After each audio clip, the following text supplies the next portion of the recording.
आज का हमारा टॉपिक है सेकेंड लाइफ प्रोसेस यानी कि रेस्पिरेशन।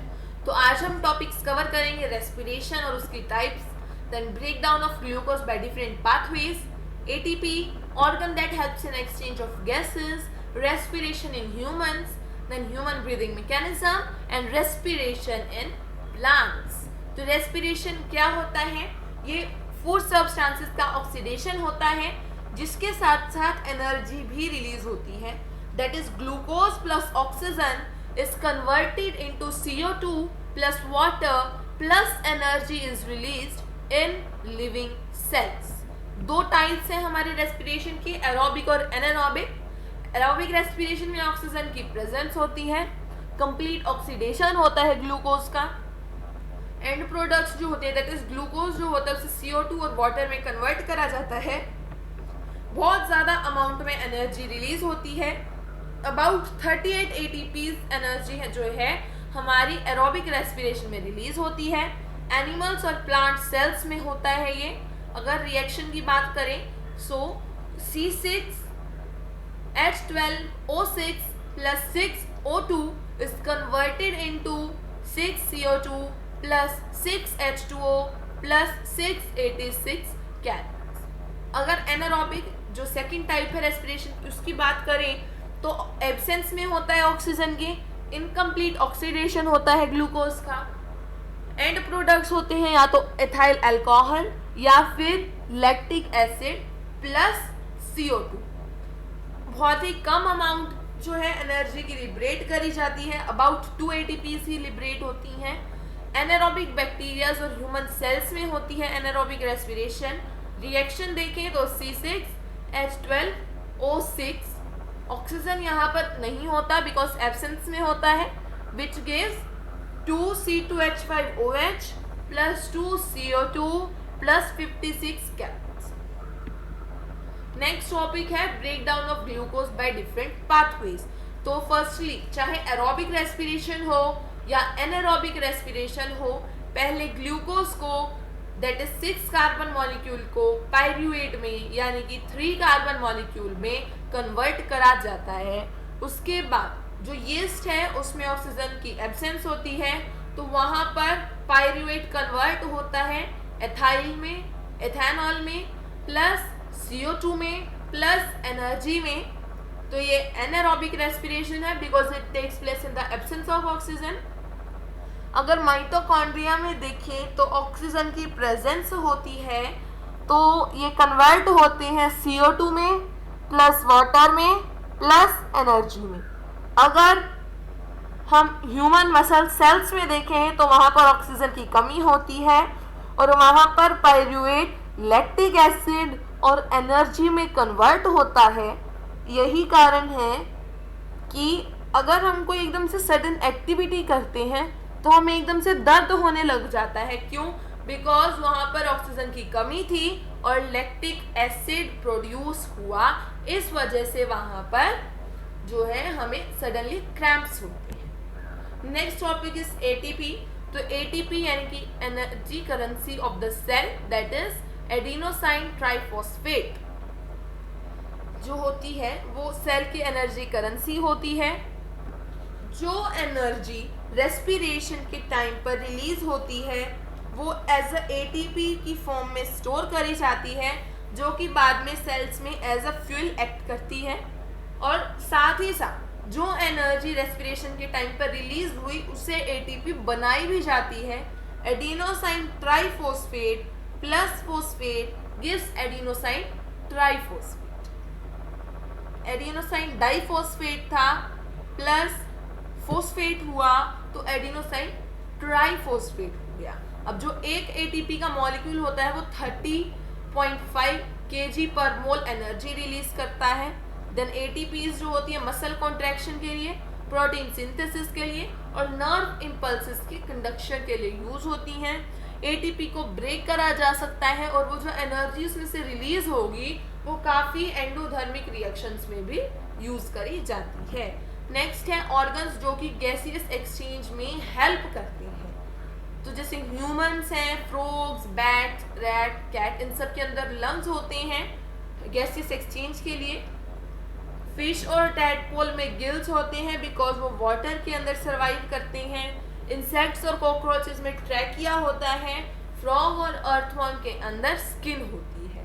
वो एनिमल्स जो कि लंग्स से गैसेस एक्सचेंज करते हैं उनके अंदर पल्मोनरी रेस्पिरेशन होता है। जो गिल्स की हेल्प से एक्सचेंज करते हैं उन्हें ब्रोंकियल रेस्पिरेशन होता है। जो ट्रैकिया की हेल्प से करते हैं उनमें ट्रैकियल रेस्पिरेशन होता है। और जो स्किन की हेल्प से करते हैं उनमें क्यूटेनियस रेस्पिरेशन होता है। नेक्स्ट टॉपिक है human beings respiration, respiration in human beings.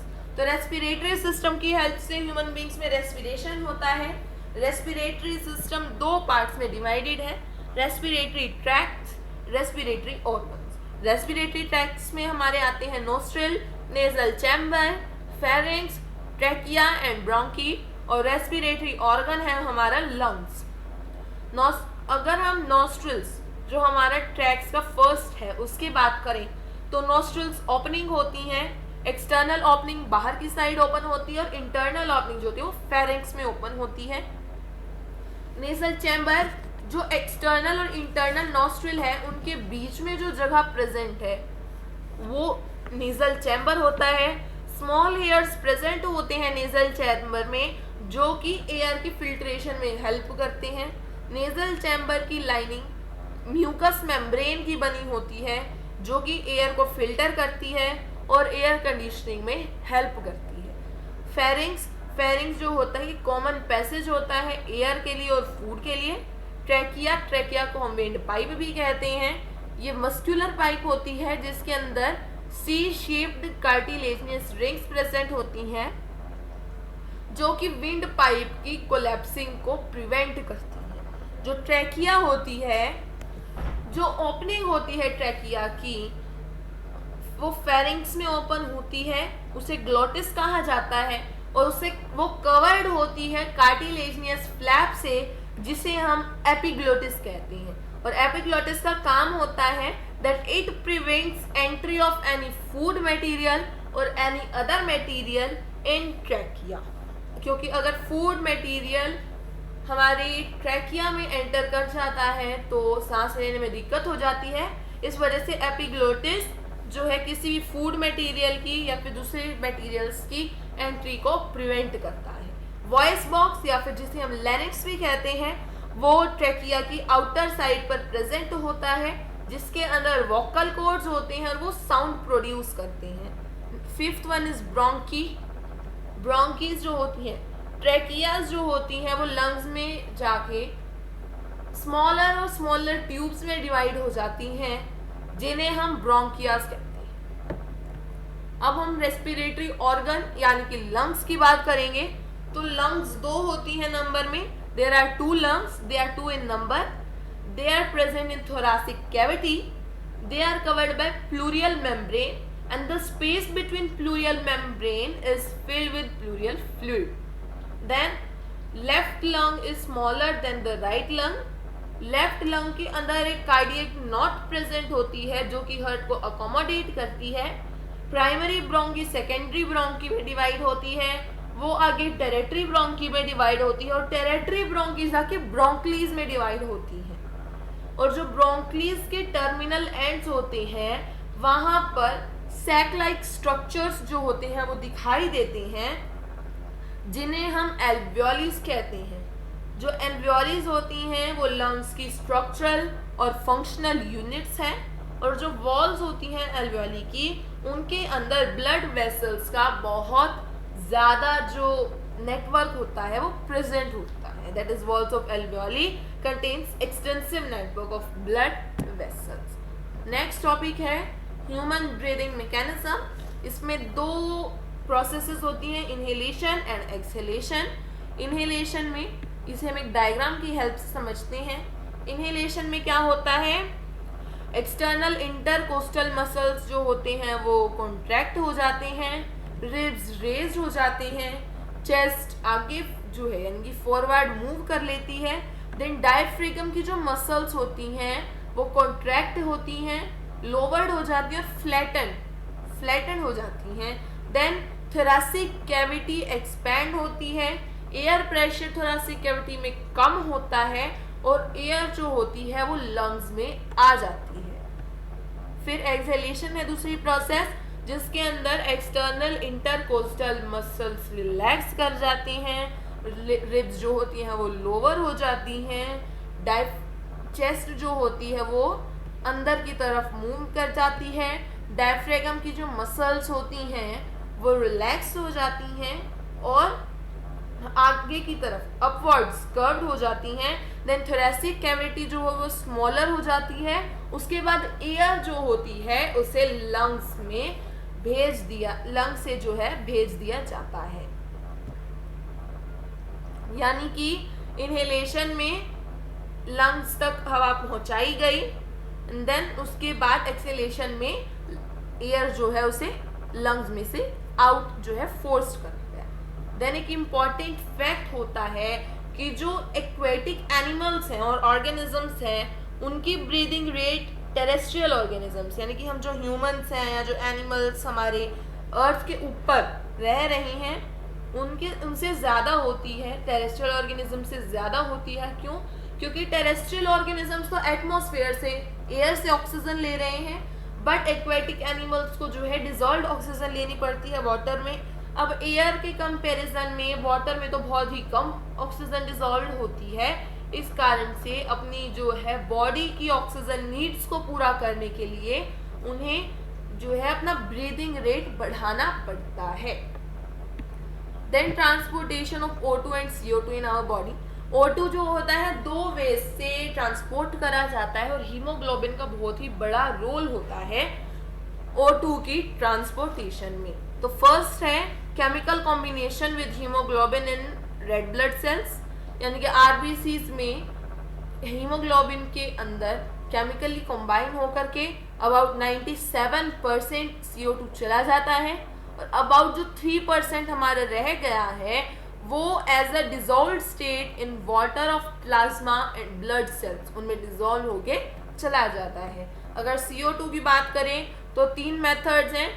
First है dissolve state in plasma, it carries about 7 to 10% of CO2, then chemically bound to hemoglobin and RBC, it is about 20 to 30%, and as a bicarbonate ion they are carried in plasma, about 60 to 70% of CO2 is taken.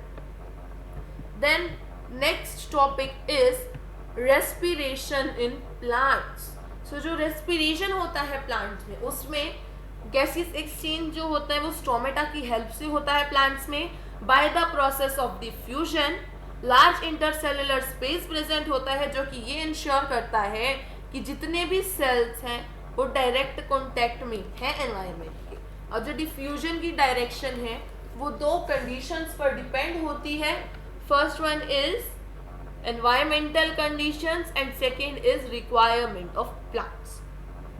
Day time में photosynthesis process की help से जो plants होते हैं वो CO2 absorb करते हैं और O2 रिलीज करते हैं, but during night time in the process of respiration they takes O2 and gives CO2।